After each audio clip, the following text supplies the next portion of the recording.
We stand by with the victims of the families of Pahalgam terror attack, and we want to dedicate today's win to all our armed forces who showed a lot of bravery. இது வந்து sportsmanship அப்படின்னு சொல்ற அடிப்படை விளையாட்டு நாகரிகம் இருக்கு இல்லையா, அதற்கு முற்றிலும் எதிரானது சில்லறத்தனமா சின்ன பிள்ளைங்க பண்றது. अरे सचिन तेंदुलकर बात करो, Rahul Dravid stop the silence, Sourav Ganguly इतने ऐड में आते हो ना. ராகுல் டிராவிட் ஏன் வாயை திறக்கல, கங்குலி ஏன் வாயை திறக்கல, சச்சின் ஏன் வாயை திறக்கல. சச்சின்லாம் இப்படி திட்டினா ட்வீட் கிட்டு போட்டுருவான். அவ்வளவு தேசபக்தியா இருந்தா நீ மேட்சை புறக்கணிச்சிருக்கலாம். நீ ஏன் புறக்கணிக்கல அப்படின்னா பிசிசிஐக்கு வியூவர்ஷிப் வேணும், ஐசிசிக்கு ஸ்பான்சர்ஷிப் வேணும், இதுல இருந்து வர காசுல வேணும் அப்படிங்கிற லாப வெறிதானோடைய ஒரு தேசபக்தியும் கிடையாது, ஒரு புண்ணாகும் கிடையாது. பிளேயர்ஸை கிரவுண்ட் வரைக்கும் கூட்டு வந்து விளையாட வச்சுட்டு அதை ஷோ போட்டு காட்டி நீ நல்லா சம்பாரிச்சுட்டு அவங்கள நட்ட நடு கிரவுண்ட்ல அவமானமா நிக்க வைக்கிறது அப்படிங்கிறது வந்து ஒரு அடிப்படை நாகரிகத்தை தவறது. இது பாகிஸ்தான் பிளேயர்ஸ் நீ வந்து அவமதிக்கல, நீ உன்னோட தரத்தை என்னன்னு காட்டியிருக்க. பிசிசிஐல எல்லா பிஜேபி தலைவரோட பசங்களும் இருக்காங்க, ஐசிசில ஜேஷா இருக்கான், அனுராக் தாக்கூரோட தம்பி வந்து பிசிசிஐல இருக்கான், ஜேட்லியோட பையன் வந்து பிசிசிஐ, ரோஹன் ஜேட்லி பிசிசிஐல இருக்கான். எல்லாரும் இருந்துகிட்டு மேட்சை புறக்கணிக்கிறது, ஏன் டோர்னமெண்ட்டே புறக்கணிக்கிறதுக்கு பவர் இல்லையா? இவங்க ஐஸ்வர்யா திவேதின்னு சொல்லிட்டு இறந்தவரோட மனைவி, அவங்களும் வந்து மேட்ச் நடக்கிறதுக்கு முன்னாடி சொல்லிருக்காங்க, தயவு செஞ்சு இந்த மேட்சை பார்க்காதீங்க, மேட்சை புறக்கணிங்க, மேட்சை நடத்தாதீங்க அப்படின்னு கேட்டிருக்காங்க. அப்ப அவங்கள பொறுத்த வரைக்கும் என்ன, நீ மேட்ச் விளையாண்டதே அவங்களுக்கு இது. முகமது ஷமியை பார்த்து ஜெய் ஸ்ரீராம் கத்தனவனுங்க 5 விக்கெட் எடுக்கிறான் ஒரு மேட்ச், அதுக்கு அடுத்த மேட்ச் விக்கெட் எடுக்கல. அவன் வந்து ஒரு பாகிஸ்தான் ஏஜென்ட் பேசுற பயலுக்கு தானே நீங்க. உங்களுக்கு என்னடா தேசபக்தியில வந்து மேட்சை புறக்கணிக்கணும், அவங்க கூட கையை கொடுக்காதுன்னு பேசலாம், என்ன அருகது இருக்கு?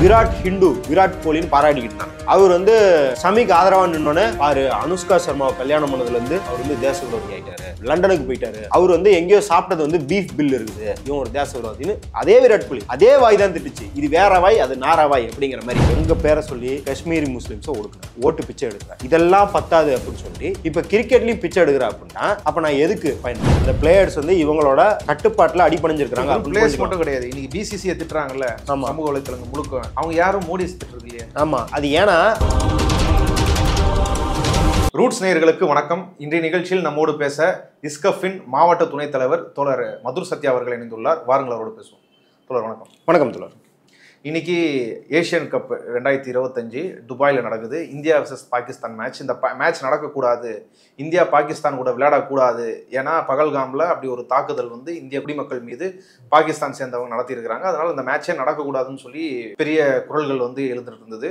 பிசிசிஐ கண்டிச்சும் இன்னும் பலரை கண்டிச்சு அந்த மாரி இதை பார்ட்டிசிபேட் பண்ணக்கூடாதுன்னு சொல்லி எல்லாரும் பேசிட்டு இருந்தாங்க. அந்த நிலையில இன்னைக்கு மேட்ச் நடந்திருக்கு, இந்தியாவும் பாகிஸ்தான் ஆடி இருக்கு. மேட்ச் முடிஞ்ச பிறகு இந்திய அணி வந்து பாகிஸ்தான் வீரர்கள்கிட்ட கை கொடுக்காம வந்திருக்கிறாங்க. அது மட்டும் இல்லாமல் கேப்டன் சூரியகுமார் யாதவ் வந்து பிரசன்டேஷன் அப்போ அவரு ஒரு ஸ்டேட்மெண்ட் சொல்லியிருக்காரு. We stand by with the victims of the families of Pahalgam terror attack, and we want to dedicate today's win to all our armed forces who showed a lot of bravery. பகல்காம்ல பாதிக்கப்பட்ட மக்களுக்கு எங்களோட ஆறுதலை தெரிவிச்சுக்கிறோம். அது மட்டும் இல்லாமல் இந்த வின்னை வந்து நாங்கள் இந்தியன் ஆர்ம் ஃபோர்ஸ்க்கு வந்து நாங்கள் டெடிகேட் பண்ணுறோம் அப்படின்னு ஒரு ஸ்டேட்மெண்ட் சொல்லியிருக்கிறாங்க.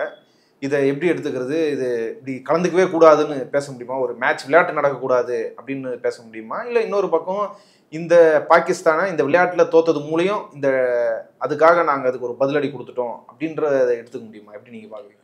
முதல்ல இப்போ மற்ற கோரிக்கையெல்லாம் ஒரு பக்கம் தள்ளி வச்சுட்டு இந்தியன் டீமை இப்போ பண்ண வச்சுருக்காங்களா, பிசிசிஐ தான் பண்ண வச்சுருக்கு.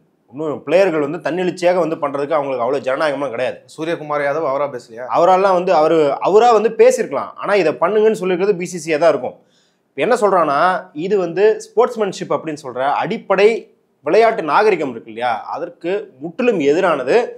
இது வந்து என்ன சொல்கிறது, சில்லறத்தனமாக சின்ன பிள்ளைங்க பண்ணுறது. அதாவது அந்த பிளேயர்ஸ் வந்து ஒன்றும் அவங்க நாட்டில் நடக்கிறதுக்கு அவங்க அரசு பண்ணுறதுக்கெல்லாம் பொறுப்பாக முடியாது. அந்த பிளேயர்ஸை நடுகிரவுண்டில் அப்படி நிற்க வைக்கிறது அப்படிங்கிறது வந்து ரொம்ப அவமானகரமானது. நம்ம என்ன சொல்கிறோம்னா, இப்போ இந்த நிலைப்பாட்டில் தான் என்ன சொல்கிறோம்னா, அவ்வளோ தேசபக்தியாக இருந்தால் நீ மேட்சை புறக்கணிச்சிருக்கலாம். நீ ஏன் புறக்கணிக்கல அப்படின்னா, உனக்கு வியூவர்ஷிப் வேணும், பிசிசிஐக்கு வியூவர்ஷிப் வேணும், ஐசிசிக்கு ஸ்பான்சர்ஷிப் வேணும், இதுலேருந்து வர காசுலாம் வேணும். இதெல்லாம் பண்ணிவிட்டு நாங்கள் கை கொடுக்கல, ஏன்னா பஹல்காம் விக்டிம்க்கு வந்து நாங்கள் வந்து ஆறுதல் தெரிவிக்கிறோம், அனுதாபங்கள் எங்களோட அனுதாபங்கள் அப்படின்னு சொல்லி சங்கிகளை சொரிஞ்சு விட்டா அவங்க போடுற சதற விடுற சில்லறையெல்லாம் நாங்கள் அள்ளிக்குவோம் அப்படிங்கிற லாப வெறிதான வழிய ஒரு தேசபக்தியும் கிடையாது, ஒரு புண்ணாகும் கிடையாது. இது சங்கிகள் இதற்கு முன்னாடி என்ன சொல்லிட்டு இருந்தாங்கன்னா, பிசிசிஐ இந்தியா பாகிஸ்தான் மேட்சே புறக்கணிக்கணும்னு. நம்மளுக்கு அப்படியெல்லாம் கூட நிலைப்பாடு கிடையாது. ஆனால் நம்ம என்ன வாங்குறோம்னா, உனக்கு தேசபக்தியை ப்ரூவ் பண்ணால் அதாவது பண்ணிருக்கு. ஏன்னா அது அந்த இண்டிவிஜுவல் பிளேயர்ஸ் அவமானப்படுத்ததான் இருந்திருக்காது. நாங்கள் உங்கள் தேசத்துவாக எந்த உறவும் வச்சுக்க மாட்டோம்ப்பா, வணிக உறவு வச்சுக்க மாட்டோம், ராணுவ உறவு வச்சுக்க மாட்டோம், விளையாட்டுலயும் உறவு வச்சுக்க மாட்டோம் அப்படின்னு சொல்றது வேற. பிளேயர்ஸை கிரவுண்ட் வரைக்கும் கூட்டு வந்து விளையாட வச்சுட்டு அதை ஷோ போட்டு காட்டி நீ நல்லா சம்பாரிச்சுட்டு அவங்கள நடு கிரவுண்ட்ல அவமானமா நிக்க வைக்கிறது அப்படிங்கிறது வந்து ஒரு அடிப்படை நாகரிகத்தை தவறுறது. இது பாகிஸ்தான் பிளேயர்ஸை நீ வந்து அவமதிக்கல, நீ உன்னோட தரத்தை என்னன்னு காட்டியிருக்க. பிசிசிஐல எல்லா பிஜேபி தலைவரோட பசங்களும் இருக்காங்க. ஐசிசில ஜேஷா இருக்கான், அனுராக் தாக்கூரோட ஜேஷா தான், அனுராக் தாக்கூரோட தம்பி வந்து பிசிசிஐல இருக்கா. அப்படி ஜேட்லியோட பையன் வந்து பிசிசிஐ, ரோஹன் ஜேட்லி பிசிசிஐல இருக்கிறான். எல்லாரும் இருந்துக்கிட்டு உனக்கு பவர் இல்லையா மேட்சை புறக்கணிக்கிறது, ஏன் டோர்னமெண்ட்டே புறக்கணிக்கிறதுக்கு பவர் இல்லையா? ஆனா நீ டோர்னமெண்ட்டுக்கு போவ. என்ன இந்த பெல்காம்ல தீவிரவாதிகள் தாக்குதல் நடத்தினாங்க, அவனுங்களை கண்டுபிடிச்சு நீதிக்கு கொண்டு வரதுக்கு வக்கு கிடையாது. இவர் கிரிக்கெட்ல செஞ்சுரி போட்டு தான் பதிலடி கொடுப்பாராம். ஏன்னா இப்ப இறந்து போன 26 உயிர் திரும்பி வந்துடும், இல்ல இவனுங்க இறந்து போன 26 உயிரை காரணம் காட்டி போருக்கு போறேன்னு சொல்லி பூஞ்சிலையும் ஊரிலையும் வந்து குண்டடிப்பட்டு ஒரு 50 பேர் செத்து போனாங்களே, அவங்களுக்குலாம் யார் பதில்? நீ உட்காந்து ஒவ்வொருக்கையும் நீ வந்து இந்த மாதிரி கேனத்தனமாக உன்னோட உள்துறை அமைச்சகம் அமித்ஷா, ஜேஷாவோட அப்பன் அமித்ஷா பாதுகாப்பை ஒழுங்கா உறுதிப்படுத்த மாட்டாரு, அதனால இந்தியர்கள் சாவாங்க. அதுக்கு ஜேஷா வந்து போப்பா சுப்மன் கில் நீ ஒரு 100 அடிப்பா, அப்ப நாங்க வந்து படுற பாடு எல்லாத்துக்கும் வந்து கிரிக்கெட்ல வந்து 100 அடிச்சா சரியா போயிடும். பாகிஸ்தான் தீவிரவாதி இங்க வந்து கொன்னா போ நீ போய் முகமது ஷாவி ஒரு 4 விக்கெட் எடு சரியா போயிடும். இப்படி நம்ம அரசியல் பண்றது? அப்போ உனக்கு வக்கில்ல, அரசியல் பண்ண வக்கில்ல, நாட்டு மக்களின் பாதுகாப்பை உறுதி செய்ய வக்கில்ல அப்படின்னு சொல்லிட்டு இந்த மாதிரி டிராமாவை பண்ணிக்கிட்டு இருக்க. அதனாலதான் சொல்றோம், நீ வந்து தேசபக்தி அப்படின்னா உனக்கு ஏதாவது நீ அதுல இருந்து இழந்து போ, காசை இழந்து போ, நாங்க இதுல வணிக உறவை வச்சுக்க மாட்டோம். இப்ப நீ வந்து போருக்கு போனதுனால இந்த ஏவியேஷன் வந்து ஏரெல்லாம் லாக் பண்ணி வச்சிட்டாங்க, பாகிஸ்தானை தாண்டி ஃபிளைட்டு பறக்கக்கூடாது. அதனால ஏவியேஷன் இண்டஸ்ட்ரியில 10,000 கோடி லாஸ். அப்ப அது மற்றவனுக்கு லாஸ் ஆகுது இல்ல? நீ வந்து போரு, நீ வந்து மக்களை அகற்றணும் அப்போ பண்ணோடனே பஞ்சாப்லயும் காஷ்மீரில் இருந்த மக்கள் புலம்பெயர்றதுக்கும் இல்லை வந்து ஒரு 2-3 நாள் வந்து பிஸ்னஸ் தடையானது, ஒரு வாரம் ஃபுல்லாக டூரிசம் போனது, ஒரு மாதம் ஃபுல்லாக காஷ்மீரில் நிறைய பேர் டூரிசம் போனது, மக்கள் வந்து காசெல்லாம் இழந்தாங்கல்ல. உனக்கு என்ன இழப்பு இருக்கு? இப்படி நீ போய் கை கொடுக்காம வரல, உனக்கு என்ன இழப்பு இருந்துச்சு? இந்த தேசத்துக்காக என்ன இழந்த நீ? பிசிசிஐ அவ்வளோ 1000 கோடி சம்பாதிக்கிறான்ல, ஒவ்வொரு மேட்சுக்கும் 1000 கோடி சம்பாதிக்கிறான்ல. ஏதாச்சும் ஆர்ம்டு ஃபோர்ஸ் கொடுத்தானா? என்ன ஆர்ம்டு ஃபோர்ஸ் கொடுத்த? இப்ப நீ வந்து அவன் பாகிஸ்தான் கேப்டன், பாகிஸ்தான் பிளேயர்ஸ் யாரையுமே இல்லாம நீ மட்டும் போஸ்ட் மேட்ச் வந்து பிரஸ் கிட்ட பேசுவ, இப்படிங்கிறது ஆர்ம்டு ஃபோர்ஸ்க்கு என்ன மரியாதை கொடுக்கறதா இருக்கும்? இது ஆர்ம்டு ஃபோர்ஸை இழிவுபடுத்ததா இருக்கு. இல்ல அப்போ இவங்க இந்தியன் டீம் வந்து நடந்துகிட்ட விதமோ இல்ல சூரியகுமார் அதை பேசுனதும் எந்த வகையிலையும் வந்து பெஹல்காம்ல உயிரிழந்தவரோட குடும்பத்தினர்களுக்கோ இல்ல அவங்களுக்காக போரிட்டு எல்லையில உயிர்ந்த ராணுவ படைக்கோ இல்ல துணை ராணுவ படை பிஎஸ்எஃப் சிஆர்பிஎஃப் போன்ற துணை ராணுவ படையினர்களுக்கும் எந்த வகையிலும் இது ஒரு ஆறுதலையும் இல்ல ஒரு அவங்க சொல்ற மாரி ஒரு ப்ரைடையும் எந்த வகையிலும் அவங்க அதுல இருந்து ஃபீல் பண்ண போறது கிடையாது, எதுவுமே கிடையாது. அப்படிங்கிறத நம்ம யூகமா கூட பார்க்க தேவையில்ல. ட்விட்டர் ஃபுல்லா ராணுவ வீரர்கள் போடுறாங்க இல்லையா, கேவலமா திட்டி போடுறாங்க. இதுதான் நீ ராணுவ வீரர்களுக்கு செய்யற மரியாதையா? இது ஒரு ஸ்டண்ட், இதை பார்த்து நாங்க ஆறுதல் அடையணுமா அப்படின்னு அனுராக் தாக்கூரை கோட் பண்ணி திட்டுறாங்க. அனுராக் தாக்கூர் வந்து ரொம்ப லாபகரமா பிரஸ்த பேசும்போது பேசுறாரு, இல்ல பைலேட்டரல் மேட்சஸ் நாங்க புறக்கணிச்சிருவோம், ஆனா ஏசியா கப்ல பாயிண்ட்ஸ் ரொம்ப முக்கியம் இல்லையா? அதான் ஒரு ராணுவ வீரர் கேட்கிறாரு, ஏன்டா ஏசியா கப்ல பாயிண்ட் அப்படிங்கிறது எங்க உயிரோட உனக்கு ரொம்ப முக்கியம், நீ இதை வந்து நேரா போய் விளையாடிட்டு ஒண்ணுமே பண்ணாம வந்துட்டு இந்திய அரசாங்கம் விளையாட்டில் நம்ம அரசியலை திணிக்க வேணாம்னு பேசியிருந்தா யாருமே எந்த கேள்வியும் கேட்க போறது இல்லை. அதை வந்து சங்கிகள் வந்து பாகிஸ்தான் அடிக்கிறதுக்கு சில பாயிண்ட் எடுத்து போட்டுக்கிட்டு இருப்பாங்க, விட்டுறலாம். ஆனா பொதுவான மக்கள் திரும்புறதுக்கு காரணமா என்ன இருக்குது அப்படின்னா, இப்படி போலியாக ராணுவ வீரர்களுக்காக நாங்க நடிக்கிறோம், போலியாக வந்து பெஹல்காம் விக்டிம்காக நாங்க நடிக்கிறோம். நீ ராணுவ வீரர்கள் எப்படி மதிச்ச? பெஹல்காம் தாக்குதல் முடிஞ்சோன்னு அவங்க சோஃபியா குரேஷிய பாகிஸ்தானின் சகோதரி, அவங்க வீட்டு பொண்ணை அமைச்சு அவனோட பேண்ட் அவுத்து நடு ரோட்டில் நிக்க வைக்கணும் கொச்சையா பேசுற நீ. அந்த அமைச்சர் மேல, பாஜக மத்திய பிரதேச அமைச்சர் மேல இன்ன வரைக்கும் நடவடிக்கை இல்லை, அவன் ஜெயிலுக்கு போல. அதை அவனை சும்மா விட்டு வச்சுட்டு நீ என்ன வந்து ராணுவ வீரர்கள் இறந்து போன நேவல் ஆஃபீஸரோட மனைவியை வந்து இவங்க வந்து பாகிஸ்தானி ஒருத்தனை பாய் ஃப்ரெண்டா வச்சுட்டு இருக்கிறா, பாகிஸ்தானி ஒருத்தனை பாய் ஃப்ரெண்டா வச்சு அதனால தீவிரவாதிகளோட சேர்ந்து முடிச்சுட்டா. இங்க கேரளால ஒரு பொண்ணோட அப்பா செத்ததுக்கு அப்பா சொத்துல எனக்கு பங்கு வேணும்னு கேட்டது அப்பா மறுத்துட்டாரு, அதனால தீவிரவாதிகளை வச்சு போட்டு தள்ளிட்டான்னு அந்த விக்டிம்ஸை கேவல பேசின கும்பல் தானே இவனுங்க. இவனுங்களுக்கு என்ன இப்ப தேசபக்தி அப்படின்னு பாகிஸ்தான் வீரர்கள் கை குலுக்காம இருக்கிறானுங்க. எவ்வளோ கேவலமானவனுங்கன்னா, ரிஸ்வானை பார்த்து ஏதோ எதிராளி பாகிஸ்தான் அணியை பார்த்து ஜெய் ஸ்ரீராம் கத்தன பயிலுங்க. சரி, அவன் பாகிஸ்தான் பிளேயர் முகமது ஷமியை பார்த்து ஜெய் ஸ்ரீராம் கத்தனவனுங்க தானே. நீங்க 5 விக்கெட் எடுக்கிறான் ஒரு மேட்ச், அதுக்கு அடுத்த மேட்ச் விக்கெட் எடுக்கல. அவன் உண்மையான வந்து கலரை வெளியே காட்டிட்டான், அவன் வந்து ஒரு பாகிஸ்தான் ஏஜென்ட் பேசுன பயலுக்கு தானே. நீங்க உங்களுக்கு என்னடா தேசபக்தியில வந்து மேட்சை புறக்கணிக்கணும், அவங்க கூட கையை கொடுக்காதுன்னு பேசுறதுலாம் என்ன அருகதை இருக்குது? அவ்வளோ என்னங்க, இங்க இருக்கிற பிரதமர் சவுதியில இருந்து ஒரு நாள் டூரை கட் பண்ணிட்டு பஹல்காம் தாக்குதல் நடந்தோன்னு வேகமா இந்தியாவுக்கு வந்தாரு. எங்க பஹல்காமுக்கு போறேன், எங்க போனாரு? பீகார் எலெக்ஷனுக்கு போய் அங்க வந்து பிரச்சாரம் பண்ணாரு. எங்க பீகார்ல இருந்துகிட்டு அங்க ஹிந்தியே வந்து 2வது லாங்குவேஜ் தான், போஜ்புரி மைத்திலி அதான் பேசுவாங்க. அங்க போயிட்டு இங்கிலீஷ்ல வீரவசனம் எதுக்கு? மீடியா வந்து அர்ணாப் கோஸ்வாமிக்கு ஒரு பைட்டு, நவிகா குமாருக்கு ஒரு பைட்டு எடுத்து போட்டு நாய் மாதிரி கொலை, ஒரு 2 மணி நேரம் கொலை. என்ன பாராட்டி காங்கிரஸ் திட்டி, காங்கிரஸ்காரனை ஜெய் ஸ்ரீராம் போட வையே, கிரிக்கெட் வீரரை திட்ட வையே, ராகுல் டிராவிட் 2 நாளா அர்ணாப் கோஸ்வாமி வந்து ராகுல் காலை பிடிச்சு தொங்கிட்டு இருக்கான். अरे सचिन तेंदुलकर बात करो, Rahul Dravid stop the silence, Sourav Ganguly इतने ऐड में आते हो ना. ராகுல் டிராவிட் ஏன் வாயை திறக்கல, கங்குலி ஏன் வாயை திறக்கல, சச்சின் ஏன் வாயை திறக்கல? சச்சின்லாம் இப்படி திட்டினா ட்வீட்டுக்கிட்டு போட்டுருவான் அந்த ஆளு. ஏற்கனவே நம்ம விவசாய போராட்டத்தப்ப பார்த்தோம், எல்லாம் வாயை மூடிட்டு இருந்தானுங்க. 3 மாசம் வாயை மூடிட்டு இருக்கானுங்க போராட்டத்தப்ப. ரிஹானா, அமெரிக்கால ரிஹானா ட்வீட் போட்டானே வரிசையா வந்து, ரிஹானா எங்க நாட்டு விஷயத்துல தலையிடாத, ஏன் நாட்டு விஷயத்துல தலையிடாத நான் தான் ஒன்ன சொல்லணும் சச்சின், ஏன் நாட்டு விஷயத்துல நீயே இது வரைக்கும் எங்கேயும் தலையிட்டது இல்லை, அப்ப நீ தாண்டா உள்ள வராதன்னு நாங்க சொல்லணும் அப்படின்ற அளவுக்கு இந்த கிரிக்கெட் வீரர்கள் ஆளும் அரசுக்கு அடிமையா இருக்கிறாங்க. இது டெசிக்னேட்டட் அடிமையாவே ஒருத்தனை வச்சிருந்தாங்க, அவன் தான் சேவாக். அவன் வந்து எப்பெல்லாம் வந்து இந்த இந்தியா பாகிஸ்தான் பிரச்சனை வரணுமோ அப்பெல்லாம் அவரு ஏதாவது கிளப்பிடுவாரு. உங்களுக்கு ஞாபகம் இருக்கும் அந்த கவுர், அந்த பொண்ணு குல்மியர் கவுர், இவங்க ஜேஎன்யூல படிச்சுட்டு இருந்தாங்க. அவங்க வந்து ஒரு போருக்கு எதிரான ஒரு ஸ்டேட்மெண்ட்டுக்கு பாகிஸ்தான் என் தந்தையை கொல்லவில்லை, போர் கொன்றது அப்படிங்கிறது என்ன சொல்ல வராங்கன்னா, நீ இந்த தேசம் இந்த பிரிவினையெல்லாம் தாண்டி போருக்கு எதிராக நின்னா தான் மனித உயிர்களை காப்பாற்ற முடியும்னு போட்டா, அப்போ அவங்களுக்கு வயசு என்ன, ஒரு 20-21 வயசு பொண்ணு, அவங்க சின்ன பொண்ணு, காலேஜில் படிச்சுட்டு இருக்காங்க. இது வந்து எருமாடு 40 வயசுக்கு மேலே ஆயிடுச்சு. இது வந்து என்ன போட்டுச்சுன்னா, அதுக்கு மறுப்பு தெரிவிக்கிறேன்னா அதை நக்கல் பண்ணி அவங்க அப்பா இறந்ததை பற்றி போடுது அந்த பொண்ணு. அந்த அப்பா இறந்ததை பற்றி அந்த பொண்ணு என்ன வேணாலும் முடிவு எடுத்துக்கலாம், தவறான முடிவாக கூட இருக்கணும், அது அவங்க அப்பாவுக்கும் அந்த பொண்ணுக்குமானது. அதை இது வந்து என்ன கலாச்சி போட்டுச்சு, நான் 300 அடிக்கவில்லை, என் பேட் 300 அடித்தது அப்படின்னு அதை வச்சுக்கிட்டு எவ்வளோ கலாச்சாங்க.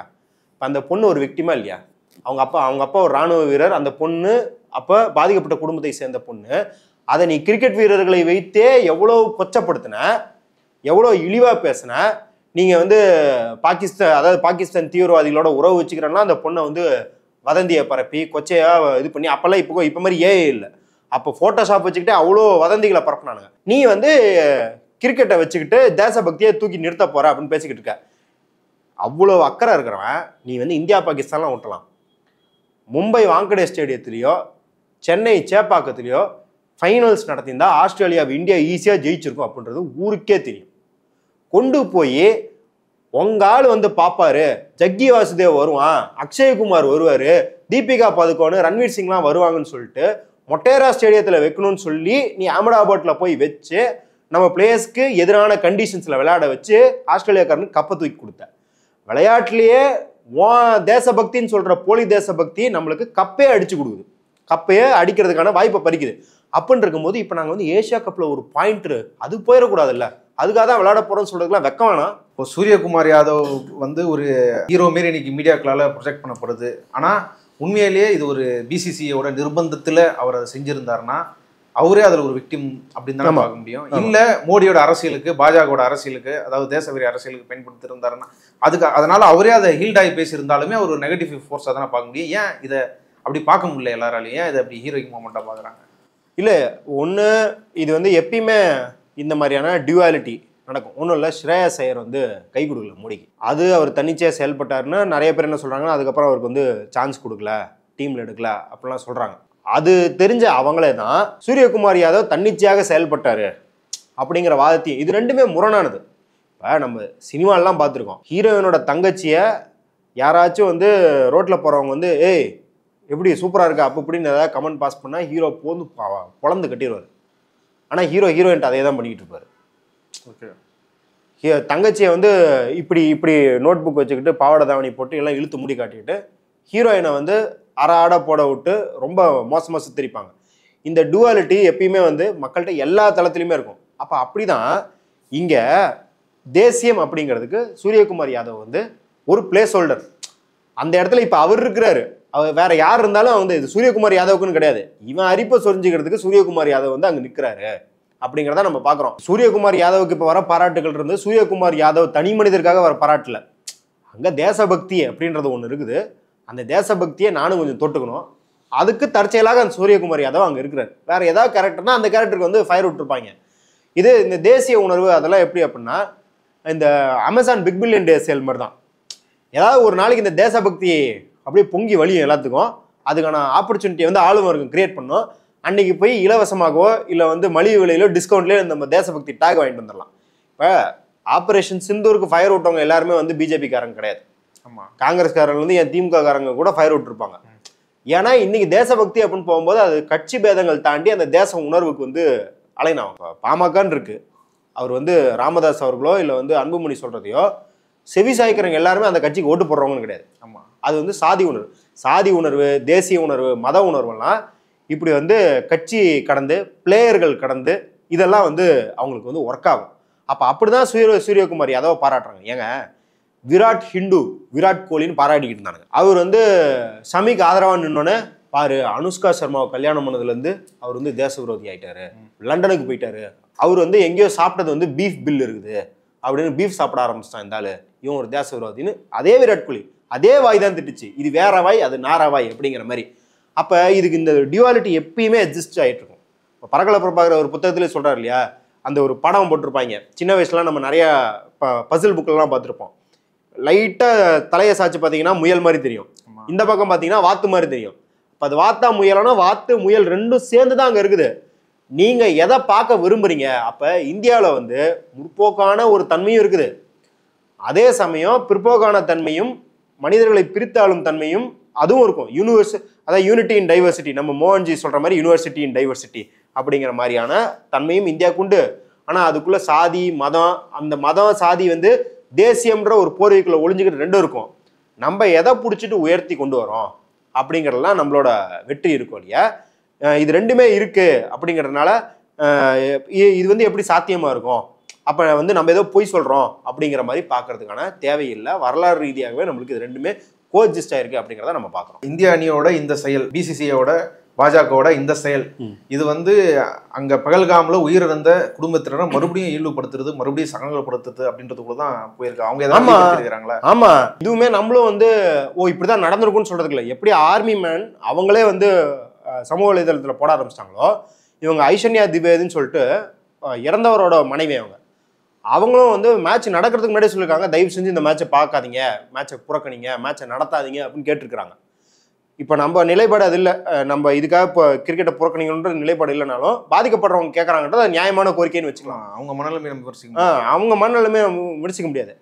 அப்போ அவங்கள பொறுத்த வரைக்கும் என்ன, நீ மேட்ச் விளாண்டதே அவங்களுக்கு இழிவு. இப்போ மேட்ச் விளாண்டுட்டு நான் பாரு மேட்ச் விளாண்டுட்டேன், ஆனால் கடைசி நேரத்தில் வந்து உனக்கு வந்து ஒரு ஹாய் சொல்லிட்டேன். ஏங்க இது வந்து எவ்வளோ மன வேதனையை ஏற்படுத்தும். நீ வந்து இன்ன வரைக்கும் அந்த 4 தீவிரவாதியை கண்டுபிடிக்கல, அதற்கான காரணமானவங்களை அழிச்சு ஒழிக்கல, எங்களுக்கு இன்னும் நீதி கிடைக்கல அப்படின்னு இருக்கும்போது எங்களை பற்றி எல்லா வதந்தியும் இது வரைக்கும் பரப்பியிருக்கிற. அப்புறம் வந்து உங்கள் அமைச்சர் ஒருத்தர் என்ன பேசியிருக்கான் அப்படின்னா, இவங்கெல்லாம் வந்து அக்னிபத்தில் போய் ட்ரைனிங் எடுத்துருந்தா செத்துருப்பானுங்களா அப்படின்லாம் கேட்டான். இவ்வளோ கேவலமான ஒரு மனநிலையில் வச்சுக்கிட்டு நீ கடைசியில் வந்து மேட்ச் விளையாட்டு ஒரு செகண்டில் வந்து we dedicate this victory to victims of Pahalgam அப்படின்னு சொன்னால் பார்க்குறவனுக்கு ஏன்டா எவ்வளோ நக்கல் இருக்கணும் உனக்கு, எங்கள் உயிருங்கிறது உனக்கு எவ்வளோ சீப்பாக போச்சு அப்படின்னு இருக்குமா இல்லையா? ஏன்னா நீ வந்து ஒரு ஏதோ பெரிய ஆஸ்திரேலியா டீமு நியூசிலாந்து டீம் அடிச்சுட்டா கூட பரவாயில்ல, உன்னை விட பிசிசிஐ விட ஒரு கேவலமான கிரிக்கெட் போர்டு இருக்க முடியும்னா அது பாகிஸ்தான் கிரிக்கெட் போர்டு தான். அவன் வந்து ஊழல் மயமாகி பாகிஸ்தான் டீம் அவ்வளோ மோசமான நிலைமையில் இருக்கு. அவனை போய் அடிச்சுவிட்டு பாருப்பா உனக்காக நான் ஜெயித்தேன். அவங்க அதான் சொல்கிறாங்க, எங்களுக்கு இதெல்லாம் தேவையில்லை, நீ வந்து எங்கள் பேரை சொல்லி காஷ்மீரி முஸ்லீம்ஸை ஒடுக்குன, எங்கள் பேரை சொல்லி ஓட்டு பிச்சை எடுக்கிற, இதெல்லாம் பத்தாது அப்படின்னு சொல்லி இப்போ கிரிக்கெட்லேயும் பிச்சை எடுக்கிற அப்படின்னா அப்போ நான் எதுக்கு பயன்படுவேன்? அதுதானே வந்து அவங்களோட மனவேதனையாக இருக்கும். இன்னொரு புறம் இப்போது ஆர்ம்டு ஃபோர்ஸ் கூட நாங்கள் நிற்கிறோம் அப்படின்றது அந்த விக்டரி வந்து அவங்களை டெடிகேட் பண்ணுறோன்னு சொல்கிறாங்க. ஆனால் இது வரைக்கும் ஆர்ம்டு ஃபோர்ஸில் இருக்க பல பேர் வந்து தங்களோட பல பிரச்சனைகளை வந்து அங்கே ஒழுங்காக எங்களுக்கு உணவு இல்லை, பாதுகாப்பு கருவி இல்லை, புல்வாமா தாக்குதல் அப்போ ஏற்கனவே முன்கூட்டியே எச்சரிக்கப்பட்டது, அங்கே எங்களுக்கு வந்து ஏர்கிராஃப்ட் வேணும்னு சொல்லி அவங்க கோரிக்கை வச்சாங்க, தரைவழியமாக போகிறது பாதுகாப்பு இல்லைன்றதை வச்சிருந்தாங்க. அதே மாதிரி பகல்காம்லயே முன்கூட்டியே எச்சரிக்கப்பட்டது, முன்கூட்டியே தெரியுது இந்த மாதிரி வந்து சில சந்தேகப்படக்கூடிய நபர்கள் வந்து சுத்திட்டு இருக்கிறாங்க அப்படின்னு சொல்லி பல கம்ப்ளைண்ட் வந்திருக்குது. அப்பெல்லாம் எது அதுக்காக இந்த மோடி கவர்மெண்ட் எது செய்யாததை பத்தி, இந்த அரசு இந்த ராணுவ வீரர்களை வந்து பலி கொடுத்துருக்குது, இல்ல அவங்களை முறையா பாதுகாக்கல பராமரிக்கலன்றதை பத்தி இந்த கிரிக்கெட் வீரர்கள் வந்து என்னைக்குமே விமர்சிச்சது இல்லையே, என்னைக்கும் பேசினது இல்லையே. இன்னைக்கு நாங்க இவங்க கூட நிக்கிறோன்றது சொல்ற ஸ்டேட்மெண்ட் வந்து மறுபடியும் விமர்சனத்துக்குள்ளாகுது. அது வந்து முழுக்க முழுக்க திருப்பி நம்ம பிளேயர்ஸ் சொல்றதுக்குல முழுக்க முழுக்க அந்த பிளேயர்ஸ் வந்து இவங்களோட கட்டுப்பாட்டுல அடிபணிஞ்சிருக்காங்க. பிளேயர்ஸ் மட்டும் கிடையாது, இன்னைக்கு பிசிசியை திட்டுறாங்கல்ல சமூக வலைத்தளங்கள் முழுக்க, அவங்க யாரும் மோடி திட்டுறது இல்லையா? ஆமா, அது ஏன்னா அது ஒரு போலி பிம்பம், இதுவும் அதுவும் தனிங்கிறது. நீங்க சொன்னீங்க இல்லையா, நம்ம ஏற்கனவே பல முறை சொல்லியிருக்கோம், இந்திய இராணுவத்தை ஏமாற்றி ஊழல் செய்து ஜெயிலுக்கு போன ஒரே கட்சி தலைவர் பாஜகவின் கட்சி தலைவர் பங்காரு லட்சுமணன். இந்த வரலாறு வேற எந்த கட்சிக்குமே கிடையாது. இந்நேரம் வேற ஏதாவது கட்சி டிஃபென்ஸ் ஊழல் பண்ணிருந்துச்சு அப்படின்னா அந்த கட்சி இனிமேல் தேர்தலை பார்க்கவே முடியாதுன்ற நிலைமைக்கு உள்ளாக்கியிருப்பானுங்க. ஆனா வெக்கமே இல்லாம பைனாக்குலர் ஜவான் படத்துல வந்துச்சு இல்ல, எல்லாரும் என்ன நினைச்சிட்டு இருக்கானுங்கன்னா ஜவான் படத்துல வந்து எங்கேயோ நடந்ததுன்னு நினைச்சிட்டு இருக்கானுங்க. இந்த பைனாக்குலர்ல ஊழல் பண்ணியிருக்காரு பங்காரு லட்சுமணன். அப்படிதான் வந்து சிபிஐ விசாரணையில உள்ள போனார். இதை விட இன்னும் மோசமானது என்ன அப்படின்னா, வாஜ்பாய் அரசாங்கம் இந்த பாராளுமன்றத்தில் ஒரு தாக்குதல் நடந்தது இல்லையா, அந்த தாக்குதல்ல பாகிஸ்தானை வந்து ப்ரொவோக் பண்றேன், என்ன தூண்டி விடுறேன் அப்படின்னு சொல்லி சண்டைக்கே போகாம 890 ராணுவ வீரர்களை பலி கொடுத்தாரு வாஜ்பாய். இது வந்து பதிவாயிருக்குது. ஹைதராபாத்ல ஒரு மீட்டிங்கை போடுறாங்க. மீட்டிங்கை போட்டு ஐயா இவ்வளோ உயிர் சேதமாது, ஏன் உயிர் சேதங்கிறது வந்து எந்த எதிரி சுட்டும் உயிர் போல போய் இருக்கவே முடியாத குளூர்ல அவங்களை இருக்க வைக்கிறது, உணவுப் பொருட்கள் ஒழுங்கா போய் சேராம இருக்கிறது, நிலச்சரிவில் அவங்கள பலி கொடுக்கறதுன்னு 6 மாசத்துக்குள்ள 890 ராணுவ வீரர்களை பலி கொடுத்தாரு வாஜ்பாய். இதை பத்திலாம் நம்மளுக்கு யாருக்குமே தெரியல. ஏன்னா பிஜேபி ஒரு போலியாக தேசபக்தி எல்லையில் ராணுவ வீரர்கள்னு ஒப்பாரி வைப்பான். இப்பவும் ராகுல் காந்தி என்ன கேட்கிறாரு, ராகுல் காந்தி இந்திய ராணுவத்தோட நின்றுகிட்டு என்ன கேட்கிறாரு, இந்திய ராணுவ வீரர்களை நீ சைனாட்ட பலி கொடுத்துக்கிட்டு இருக்க. இதுக்கு காரணம் இந்திய ராணுவ வீரர்களுக்கு திறமை இல்லைன்னு இல்லை, டெடிகேஷன் இல்லைன்னு இல்லை. இந்த பிரவீன் சானிங்கிற ஒரு ராணுவ எக்ஸ்பர்ட் என்ன சொல்றாருன்னா, அவர் தொடர்ந்து இதை பத்தி எழுதிக்கிட்டே இருக்காரு, புக்கே போட்டிருக்காரு லாஸ்ட் வார்னு. இந்திய ராணுவ வீரர்கள் பயங்கர துணிச்சல் கொண்டவங்க, பயங்கரமான வலிமை கொண்டவங்க. ஏன்னா இருக்கிறதுலயே ரொம்ப மோசமான டெரைன்லாம் அவங்க சண்டை போட்டுக்கிட்டு இருக்காங்க. இப்போ நீங்க வந்து இந்த சில்சார் அந்த அங்கே மேலாம் போய் பார்த்தீங்கன்னா இருக்கவே முடியாது. சியாச்சின் கிளேசியர் அங்கெல்லாம் பார்த்தீங்கன்னா இருக்கவே முடியாது, மனுஷங்க இருக்கவே முடியாதுன்ற காலத்துலலாம் இருந்து பழகி இருக்கிறதுனால அவங்க மன வலிமை ரொம்ப ஜாஸ்தியானது, திறமையும் ரொம்ப ஜாஸ்தியானது. ஆனால் சைனாக்காரன் டெக்னாலஜியை வளர்த்தி அவன் ஏஐன்னு போய்கிட்டு இருக்கான். நம்ம இராணுவ வீரர்களை கொண்டு குவிக்கிறதுக்கு எல்லா தயாரிப்பும் அவன் பண்ணிட்டுருக்கான்.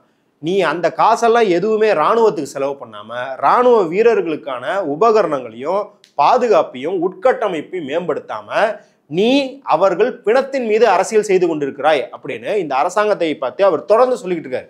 இது ஆனால் என்ன சித்தரிக்கிறாங்க, நம்ம ராணுவ வீரர்களுக்கு எதிராக பேசுறாங்க. டேய், ராணுவ வீரர்கள் உயிர் போகுது, அந்த உயிர் போறதுக்கு நீ தான் காரணம்னு ஒன்னா சொன்னா இவன் என்ன பண்றான்னா ராணுவ வீரர்களை தனக்கு முன்னாடி நிறுத்தி வச்சுக்கிட்டு பாதுகாப்பா கேடயமா பயன்படுத்துறான். அந்த அரசியலோட வெளிப்பாடு தான் இன்னைக்கு பிசிசியோ இல்ல பிளேயர்களோ பண்றதாலேய அவங்க ஏதோ தன்னிச்சையாக அவங்களுக்கு வந்து உணர்வு வந்து இந்த மாதிரி போலி அரசியல் பண்ணிக்கிட்டு இல்லை. நாட்டின் பிரதமரே அந்த போலி அரசியலை தான் பண்ணிக்கிட்டு இருக்காரு. அந்த கட்சியில் இருக்கிற எல்லாவனும் ராணுவ வீரர்கள், முன்னாள் ராணுவ வீரர்களை அசிங்கமா திட்டுறான். ட்விட்டர்ல பேட்டிகளை சொல்றான். ஒரு ராணுவ வீரர் யாராவது வந்து இஸ்லாமிய பேர் இருந்தா அவரை விசாரின்றாங்க பாஜகக்காரங்க. ஒரு ஐஏஎஸ் அதிகாரி எங்க கர்நாடகாவில் ஒரு ஐஏஎஸ் அதிகாரி, இந்த சோஃபியா குரேஷி நடந்த அடுத்த வாரம் ஒரு ஐஏஎஸ் அதிகாரி ஒரு இஸ்லாமியர் அப்படின்ற ஒரே காரணத்துக்காக அவங்களை விசாரிக்கணும், அவங்களுக்கும் ஐஎஸ்ஐக்கு தொடர்புக்கான விசாரிக்கணும் அமைச்சர் பேசினார்.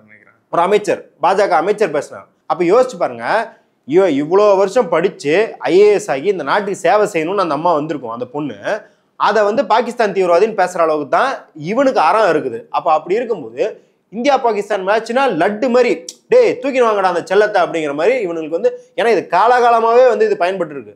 ஒரு காலத்தில் சிவசேனா வந்து பாகிஸ்தான் பிளேயர்ஸ் விளையாட வந்தால் வாங்கடை ஸ்டேடியத்தில் பன்னி தலையை வெட்டி போட்டுருவாங்க இன்ஸ்டால் பண்ணுறதுக்கு அப்படின்னு. அப்புறம் வந்து ஸ்டேடியத்தை சுற்றி குழி நோண்டி போட்டுருவானுங்க.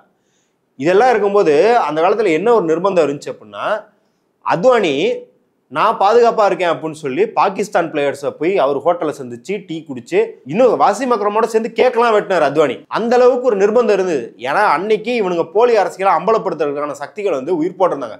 இன்னைக்கு அப்படி வந்து நாடு முழுக்க இல்லை, ஏதோ அங்கு ஒன்றும் இங்கே ஒன்று கேரளாவில் தமிழ்நாட்டில் அப்படி கொஞ்சம் வந்து எதிர்ப்பு தெரிவிக்கிறதுனால இவனுங்க வட இந்தியா ஃபுல்லாக இவனுங்களுக்கு ஆதரவு இருக்கு அப்படின்றதுனால இந்த போலி அரசியல் ராணுவ வீரர்களை கேடயமா பயன்படுத்திக்கிட்டு ராணுவ வீரர்களுக்கு எதிராகவே பண்ற அரசியல், அப்புறம் ராணுவ வீரர்களை சாக்கா வச்சு இந்திய இஸ்லாமியர்களை ஒடுக்குற அரசியல், இந்திய இஸ்லாமியர்களுக்கு சார்பா நிற்கிற இந்துக்களையும் ஒடுக்குற அரசியல் எல்லாத்தையும் தொடர்ந்து பண்ணிட்டு வரானுங்கிறத நம்ம பார்க்குறோம். இப்போ தொடர்ச்சியா மோடியின் மீதான ஒரு பின்பம் ஓட்சோரியிலிருந்து இப்போ பீகார்ல பலவிதமான போராட்டங்கள் நடக்குது. மாணவர்கள் போராட்டம் பண்றாங்க, ஒப்பந்த தொழிலாளர்கள் போராட்டம் பண்ணிட்டு இருக்காங்க, அங்க கலவரம் நடக்குது. இன்னும் பல இடங்கள்ல மோடியோட முகத்திர கிழிஞ்சிட்டு ரொம்ப பிரச்சனையாயிட்டு இருக்குது. இந்த நிலைமையில இந்த கிரிக்கெட் மேட்ச் இதுல ஒரு பிசிசிஐ ஒரு துணிவில்லாத நிறுவனன்ற மாரி காமிச்சு அதுக்கப்புறம் அதுக்கான ஒரு பூமை நல்லா கிரியேட் பண்ணிட்டு இந்தியா ஆடுமா கூடாதா, ஆடினா அது அவமானமா இல்லையா, சரியா தப்பான்ற ஒரு ஃபோக்கஸ் எல்லாத்தையும் கொண்டு கடைசியில பாத்தீங்களா கை கொடுக்காம போயிட்டாங்க. சூரியகுமார் பேசிட்டாருன்னு சொல்லி அதை ஒரு ஹீரோயிக் மூமெண்டா மாத்துறது இருக்குதுல்ல. இதை பாஜக தனக்கு இருந்த நெகட்டிவிட்டியை போகிறதுக்கான ஒரு பிளாட்ஃபார்மா மறுபடியும் அந்த பகல்காமில் உயிரிழந்தவங்களை மாத்திடுச்சா? வியூவர்ஸ் இதை எப்படி பார்க்கணும்? கிரிக்கெட் வியூவர்ஸ் இதை எப்படி பார்க்கணும்? கிரிக்கெட் வியூவர்ஸ் இதை எப்படி பார்க்கணும்? நீங்க அரசியல் ரொம்ப பெருசா தெரிஞ்சுக்கலாம் தேவையில்லைங்க. பகல்காம், அதுக்கு பின்னாடி பாகிஸ்தான் ராணுவம் எப்படி செயல்படுது, ஆப்ரேஷன்ஸ் அதெல்லாம் தேவையில்லை. ரொம்ப சிம்பிள். கிரிக்கெட்டு எதுக்கு இருக்கு? கிரிக்கெட்டு எந்த ஸ்போர்ட்டுமே எதுக்கு இருக்கு? நம்ம பேட்டக்காரன் சொல்லிட்டு திருநெல்வேலியிலேருந்து ஒரு கிரிக்கெட் வீரர் ரீல்ஸ் போடுவார். ஆஸ் ஏ கேப்டனாக சொல்கிறேன், இதெல்லாம் பார்க்காதீங்க அப்படின்னு ரீல்ஸ் போட்டிருப்பாரு. ரொம்ப சூப்பராக ஒரு மெசேஜ் சொல்லுவார். மனசில் இருக்கிற ஜாதி, மதம், மொழி, இனம் எல்லாத்தையும் தூக்கி போட்டு கிரவுண்டுக்கு வாங்கடா. அங்கே கிரவுண்டுக்கு வந்தால் ரெண்டே ஜாதி தான், பவுலரு பேட்ஸ்மேன், இவ்வளோதான், இதுதான், வேறு எந்த ஜாதியும் கிடையாதுயா நம்மளுக்கு, இப்படிலாம் சொல்லுவார் அவர். அப்போ ஸ்போர்ட்ஸ் அப்படிங்கிறது மக்களை ஒன்றிணைக்கிறது தான் இருக்கும் இல்லையா, பிளவுபடுத்துவது கிடையாது. இப்போ ஒரு ஆர்காஸ்மாக அப்படியே பயங்கரமாக சூரியகுமார் யாதவ் பயங்கரமாக பண்ணிட்டாரு ஃபயர் அப்படின்னு நீ விட்டுக்கிட்டு இருந்தா அப்படின்னா நாளை இந்தியா பாகிஸ்தான் பிரச்சனைலாம் வேணாம். எல்லா அரசியலையும் கொண்டாந்து திணிப்பாங்க. எல்லா அரசியல் அப்படின்னா இங்கே கபடி விளையாண்டா வேற ஒரு சாதியை சேர்ந்தவன் அப்படிங்கிறனால காலை வெட்டுறானுங்க அப்படிங்கிற அரசியலை தொடங்கி நாளைக்கு இங்கிலாண்டில் போய் நீ டெஸ்ட் சீரிஸ் விளையாடுற. இங்கிலாண்டுக்கும் இந்தியாவுக்கும் வர்த்தக ஒப்பந்தம் சைன் ஆகுது. அவன் இந்தியா கிட்ட ஒரு பர்சன்டேஜ் கேட்குறான், இந்த பர்சன்டேஜ் தான் எங்களுக்கு உகந்ததுன்னு. இந்தியா ஒத்துக்கல. அதை கிரிக்கெட் மேட்ச்சில் காட்டினா ஒத்துப்பியா நீ? அப்போ இந்த அரசியல் உகந்ததுன்னா அந்த அரசியல் உகந்தது தானே.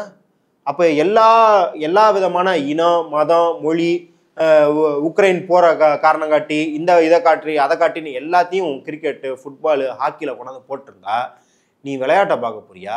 இல்லை இராணுவத்தில் துப்பாக்கி, குண்டு, பீரங்கி எல்லாத்தையும் எடுத்துகிட்டு அவங்க கையில் கிரிக்கெட் பேட்டை கொடுறா, இல்லை அவங்க கையில் ஃபுட்பாலை கொடுறா அப்படின்னு இன்னொரு வடிவத்தில் இந்த வித்தியாசங்களுக்கான போர்களை பார்க்க போறியா?